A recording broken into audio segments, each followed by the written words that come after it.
ოდესმე გიფიქრიათ, როგორი შეიძლება იყოს სამყაროს დასასრული? მოდით ერთად ჩავყვეთ ამბავს, რომელიც ალბათ ყველაზე დრამატულია, რაც კი ოდესმე მოგვისმენია. დღეს ჩვენ ვყვებით ამბავს გრანდიოზულ ფინალზე, სადაც სიკეთე და ბოროტება, იცით, საბოლოოდ პირისპირ ხვდებიან. და მთავარი კითხვაც ესაა, რა ხდება სინამდვილეში დედამიწისთვის გამართულ იმ უკანასკნელ ბრძოლაში? მოდი პირდაპირ ამ მოვლენების შუაგულში გადავინაცვლოთ და ვნახოთ, როგორ იშლება ეს მართლაც კოსმოსური მასშტაბის დრამა. კარგით, სანამ უშუალო ბრძოლამდე მივალთ, აუცილებელია გავიგოთ კონტექსტი, ხომ? ანუ რა უძღვის წინამ ყველაფერს. იმიტომ რომ ეს არ არა უბრალოდ რაღაც ომი. წყარო, რომელსაც ჩვენ ვეყრდნობით, ამბობს, რომ ეს არის, ყველაფრის კულმინაცია, უზენაესი ღვთიური სამსჯავრო. და ეს სამსჯავრო შედგება 7 ნაწილისგან, რომელსაც წყარო 7 თასის სამსჯავროს უწოდებს. ეს არის, ასე ვთქვათ, ღვთიური რისხვის ყველაზე მკაცრი და საბოლოო გამოვლენა. ანუ, ამის შემდეგ უკვე აღარაფერია. ესაა ფინალური აქტი. მოკლედ, ამბავი ნელ-ნელა მიდის ერთი დიდი, გადამწყვეტი ბრძოლისკენ. ყველაფერი კი, რასაც ახლა ვნახავთ, სწორედ არმაგედონისთვის მზადებაა. სცენა, შეიძლება ითქვას, უკვე მზადდება. და ყველაფერი იწყება მე-6 თასით, რომელიც მდინარე ეფრატზე გადმოინთხევა.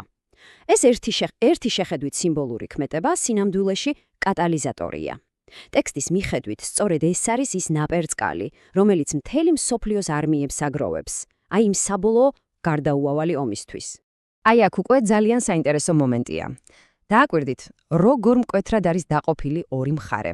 ერთ მხარეს ყავს ანტიქრისტეს არმიები, რომლებიც დედამიწაზე იკრიბებიან, რომ ისრაელს შეუტიონ და როგორც წყაროშია, ღმერთს დაუპირისპირდნენ.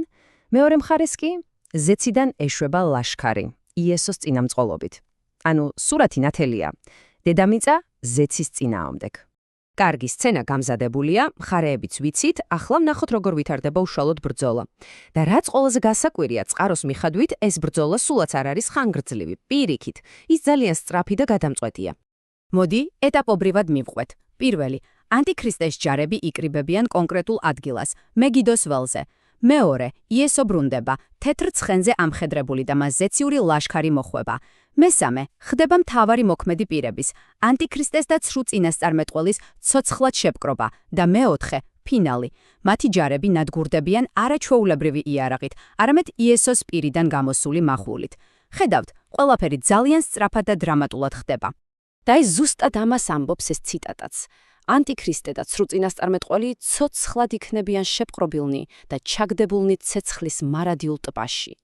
ანუ, ხვდებით ხომ, ეს არ არის უბრალოდ ბრძოლაში დამარცხება ან დატყვევება. ეს არის საბოლოო, მარადიული განაჩენი. აქ ყველაფერი მთავრდება მათთვის. მაგრამ, სანამ ყველაფერი დასრულდება და ის ფინალური პლანეტის გამანადგურებელი სამსჯავრო დაიწყება, არის ერთი მაგრამ.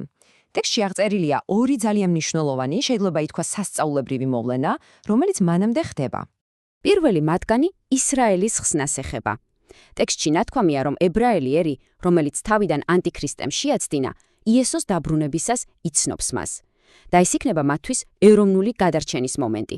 ანუ, ეს არის ფაქტობრივად უკანასკნელი შანსი. მეორე მოვლენა კი, რომელსაც ატაცებას უწოდებენ, კიდევ უფრო დრამატულია. ეს არის მომენტი, როდესაც ტექსტის თანახმად დედამიწაზე მყოფი ყველა მორწმუნე ერთდროულად, მოულოდნელად ჰაერში აიტაცება. წამოიდგინეთ, ეს არის ერთგვარი საბოლოო ევაკუაცია, პლანეტის განადგურებამდე წამებით ადრე. ასე რომ, მთავარი აქ რა არის, იცით? ამ ორი მოვლენის დრო. ისინი ზუსტად მე-7, ანუ ბოლო თასის გადმოყრამდე ხდება. ეს არის, ასე ვთქვათ, საბოლოო სამაშველო ოპერაცია, სანამ ფარდა დაეშვება. და მივედით ფინალამდე. მე-7 თასი. ეს უკვე აღარ არის ლოკალური კატასტროფა. წყარო ამას აღწერს, როგორც ფაქტობრივად მთელი დედამიწის განადგურებას, პლანეტარული მასშტაბის კატაკლიზმს. უბრალოდ, წარმოიდგინეთ მასშტაბი. იწყება უპრეცედენტო ისტორიაში არ ნახული მიწის ძრა. დიდი ქალაქები სამ ნაწილად იყოფა. ყველა კუნძული უბრალოდ ქრება, ოკეანეში იძირება, მთებიც კი სწორდება და უჩინარდება და ბოლოს პლანეტას ცეცხლი ეკიდება. ეს არის დედამიწის, როგორც ჩვენ ვიცნობთ, სრული განადგურება. და თითქოს ეს საკმარისი არ იყოს.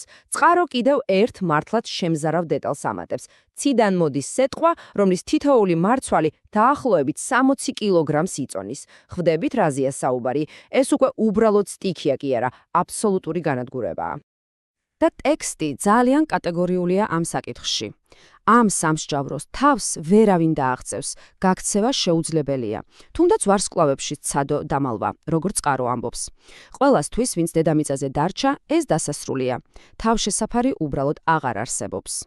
და აი ზუსტად მაშინ, როცა გონია, რომ ყველაფერი დამთავრდა, რომ ამაზე უარესი არაფერი შეიძლება იყოს და ყველაფერი მხოლოდ ნგრევაა, ამბავი აკეთებს ერთ ძალიან მოულოდნელ და დრამატულ შემოbrunებას. ნანგრევებში იმედი ჩნდება. მოისმინეთ ეს ციტატა. მაგრამ მისი აღთქმისამებ ჩვენ ველით ახალ ცასა და ახალ მიწას, სადაც სიმართლე სუფევს. ხედავთ, აქცენტი უცებ გადადის განადგურებიდან შექმნაზე. სრულიად ახალ დასაწყისზე. ანუ, გამოდის, რომ საბოლოო გზავნილი სულაც არ არის განადგურება. პირიქით, ეს არის სრული, ტოტალური, ხელახალი შექმნა. ეს არის დაპირება, რომ დასასრული სინამდვილეში სრულიად ახალი დასაწყისია. და ამით გტოვებთ მთავარ კითხვასთან. მაშ, რა არის საბოლოო გზავნილი? განადგურება თუ განახლება? ამაზე პასუხი ალბათ თითოეულმა ჩვენგანმა თავად უნდა მოძებნოს.